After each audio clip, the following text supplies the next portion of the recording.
अस्सलामुअलैकुम वरहमतुल्लाहि वबरकातुहू।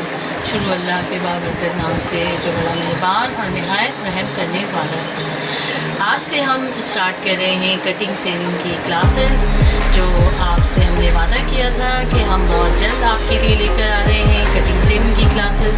और उसमें हम आपको कटिंग और सिलाई और ग्राफ बनाना, साइज़ लेना सिखाएंगे। और मेरी एक व्यूवर्स हैं निशात चुगताई, उन्होंने भी फरमाइश की थी कि शोल्डर की कटिंग और आर्मोल की कटिंग उन्हें बताई जाए। तो सबसे पहले मैं स्टार्ट इसी से ले रही हूँ। जितने ज़्यादा आप लोग इसमें भी मुझे व्यूज़ देंगे, कमेंट्स देंगे और इसके अलावा सब्सक्राइब करेंगे चैनल को, उतनी ज़्यादा आपको मेरी वीडियोस मिलती रहेंगी। और मैं आपको मुख्तलिफ़ कटिंग और ड्राफ्टिंग और सिलाई करना ये सब सिखाती रहूँगी। तो कमेंट्स में ज़रूर मुझे बताइए आप लोग कि आप लोगों को कैसी लग रही है कटिंग और सिलाई, और आपको क्या सीखना है, आपको क्या सीखना चाहते हैं, क्या चीज़ मुश्किल है जो आपको समझ नहीं आती, तो मैं आपको क्लियर करूँगी इंशाल्लाह। तो आज हम स्टार्ट ले रहे हैं। सबसे पहले शर्ट से स्टार्ट करवाऊँगी। ये शर्ट रखी हुई है आपके सामने और इसमें साइज़ हम किस तरह लेते हैं शर्ट का वो मैं आपको बताऊँगी कि अगर हमें शोल्डर की कटिंग करनी है और आर्महोल कटिंग करनी है। जैसे कि ये शर्ट है और इसमें देखिए, अब ये देखिए शर्ट एक सिली हुई रखी है और मैं आपको इससे साइज़ निकालना बताऊंगी कि हम किस तरह शोल्डर का साइज़ लेंगे और आर्म होल का साइज़ लेंगे और फिर आस्तीन का ग्राफ भी आज आपको बताऊंगी। तो स्टार्ट। अब ये देखिए सिली हुई शर्ट है और इसमें शोल्डर साइज़ हम इस तरह मेजर करते हैं कि ये जो सिलाई है, मैंने शर्ट को उल्टा करके इसका बैक साइड रख लिया है और यहाँ पे इंची टेप रखा आपने, जो आस्तीन का जॉइंट है यहाँ से रखा इंची टेप, और इस तरीके से आपने इसका साइज़ निकाला। अब इसका साइज़ जो भी आ रहा है, नॉर्मल साइज़ 13, 14 या 15 इंच होता है, तो अभी हमारे पास 15 इंच है साइज़। और ये हम यहाँ पर लिखेंगे शोल्डर का साइज़ हमने लिखना है 15 इंचेस। ठीक है, 15 को हम हाफ़ कर लेंगे, 7.5 हो जाएगा और हाफ इंच इसमें हम सिलाई का प्लस कर देंगे, तो ये टोटल हमारे पास हो जाएगा 8 इंचेस। ये शोल्डर का साइज़ आ गया। जब हमारे पास शोल्डर का साइज़ आ जाता है तो हम इसी से आर्म होल साइज़ भी मेजरमेंट कर लेते हैं। यानी अगर आपका शोल्डर 8 इंच सिलाई के साथ बना है तो आप 8 इंच ही लिखेंगे आर्म होल और इसमें 1 इंच बढ़ा देंगे सिलाई के लिए, तो ये आर्म होल 9 इंचेस हो जाएगा। ये तो आपको मैंने एक 15 इंच का शोल्डर बताया। अगर आपके पास शोल्डर का साइज़ 13 इंच है, जो कि बिल्कुल नॉर्मल साइज़ होता है, तो आप इसको भी इसी तरह करेंगी हाफ़, और हाफ़ करने के बाद हो जाएगा 6.5। इसमें आप प्लस करेंगी फिर हाफ इंच, तो ये हो जाएगा 7 इंचेस। और फिर आर्म होल का साइज़ निकल के आएगा हमारे पास 7 इंचेस, और इसमें 1 इंच दोबारा से ऐड करेंगे जैसे यहाँ पर किया है, तो ये आर्म होल का साइज़ हो जाएगा 8 इंचेस जो कटिंग के लिए होगा।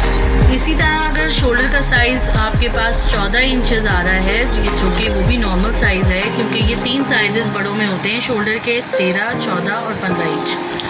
तो इसी तरह आप करेंगे इसका हाफ करके आएगा 7 में फिर हाफ इंच प्लस करेंगे, 7.5 हो जाएगा, 7.5 इंचेस। आर्म होल का साइज़ आ गया 7.5 और 1 इंच, इसमें भी सिलाई का ऐड करके हो जाएगा 8.5। ये हमने आपको 3 साइज़ शोल्डर के बताए। अब आर्म होल का ग्राफ कैसे बनेगा वो मैं आपको बताती हूँ। अब आप चेस्ट का साइज़ लिखेंगी कि जो भी चेस्ट का आपका साइज़ है, जैसे कि नॉर्मल साइज़ आ रहा है सामने से 20 को हाफ़ करके 10 आएगा, और इसमें आप जो भी सिलाई का मार्जिन रखें 1 इंच या 1.5 इंच या 2 इंच वो ऐड कर लेंगे, तो 12 इंच पे आपकी चेस्ट लाइन आ जाएगी। अब आप सबसे पहले ये करेंगे, आप सबसे पहले शीट पर एक ग्राफ बनाएं और उसके बाद आप उस ग्राफ को जब आप बनाना या सीख जाएंगे तो फिर आप इसको आप शर्ट पे बनाएं, यानी कपड़े के ऊपर हम बाद में बनाएंगे। तो पहले मैं शीट पे आपको ग्राफ क्लियर कर रही हूँ। यहाँ पर जो साइज़ मैंने लिया था वो 15 का हाफ़ करने के बाद जो भी हमारे पास प्लस होके साइज़ आया था, यानी कि 8 इंच वो लेंगे, और फिर आर्म होल 9 इंच, और फिर चेस्ट का साइज़ लेंगे 10 जो आ रहा है हमारे पास, उसमें 2 ऐड करके 2 ऐड करके 12 आ रहा है, यानी 8, 9 और 12 ये हमारे 3 साइज़ हैं। अगर हम ये वाले शोल्डर पे काम कर रहे होते तो ये साइज़ लेते, ये शोल्डर पे काम कर रहे होते तो ये साइज़ लेते। अब यहाँ पर सबसे पहले 8 इंच चौड़ाई होगी शोल्डर की,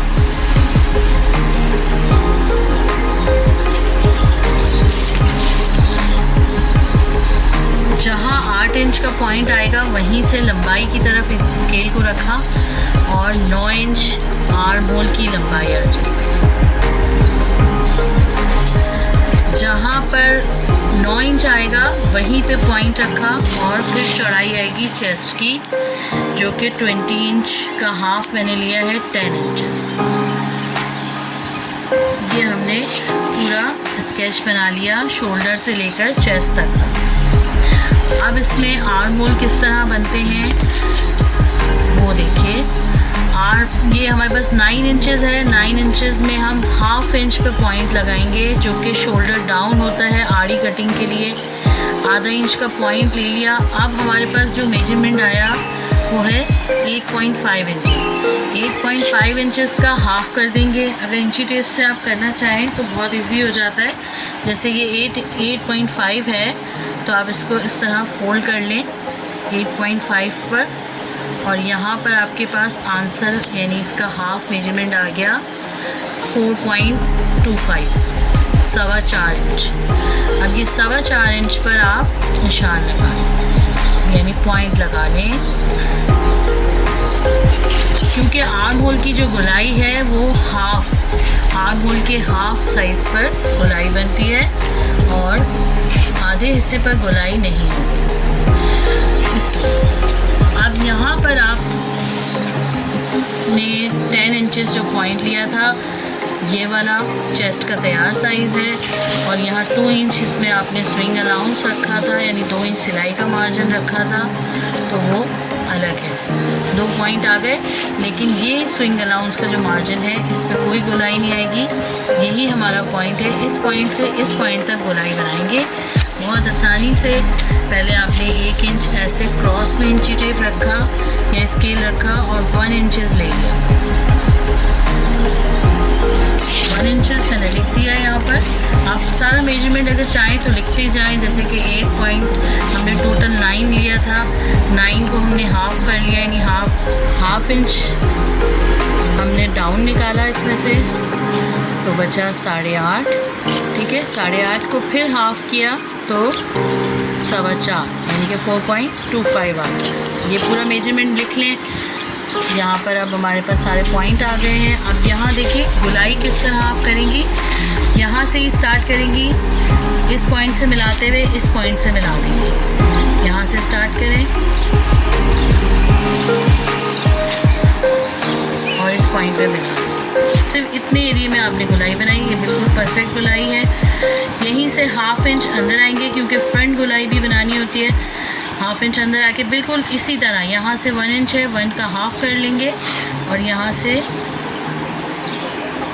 दोबारा उसी तरीके से गुलाई बना के यहाँ पर एंड कर लेंगे। ये बैक की गुलाई हो जाएगी, ये फ्रंट की गुलाई हो जाएगी। और ऊपर वाले एरिया में ये वाली लाइन बैक की है और ये फ्रंट की लाइन हो जाएगी। और जो हमने यहाँ पे हाफ इंच मार्जिन लिया था वो हम यहाँ पे गले का जो भी साइज़ रख रहे होंगे 3 इंचेस या 3.5, उससे इसको मिला देंगे। ये पूरा आर्म होल का ग्राफ आपके सामने है। बहुत सिंपल तरीके से बनाया है। इसको बिल्कुल इसी तरह कपड़े पे भी आप बनाएं। अब इस आर्म होल के ऊपर जो आस्तीन हमें बनानी होती है, लगानी होती है, उसका ग्राफ मैं आपको बता रही हूँ। आस्तीन की सबसे पहले आप लंबाई लिख लें, साइज़ निकाल लें। आस्तीन की लंबाई आपको जो भी रखनी है, नॉर्मल साइज़ 20 और उसमें 1.5 आपने सिलाई का हक रखा, मेजरमेंट किया, तो आपका टोटल हो गया 21.5।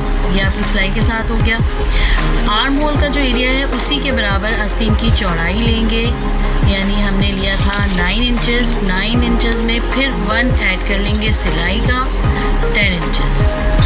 ठीक है। आस्तीन की चौड़ाई ये रखेंगे, आस्तीन की लंबाई ये रखेंगे, और नीचे से फिटिंग का साइज़ जो भी हमें रखना होता है वो हम अपनी मर्ज़ी से रखते हैं, लूजिंग में या फिटिंग में। नॉर्मल साइज़ नीचे से 5 इंचेस, 1 इंच सिलाई का ऐड करके 6 इंचेस, और इसमें हम एक फासला लेते हैं जो कि गोलाई बनाने के लिए होता है, वो नॉर्मल साइज़ 3 इंचेस। ये आस्तीन का पूरा साइज़ है। और अब मैं आपको ग्राफ बता रही हूँ आस्तीन का।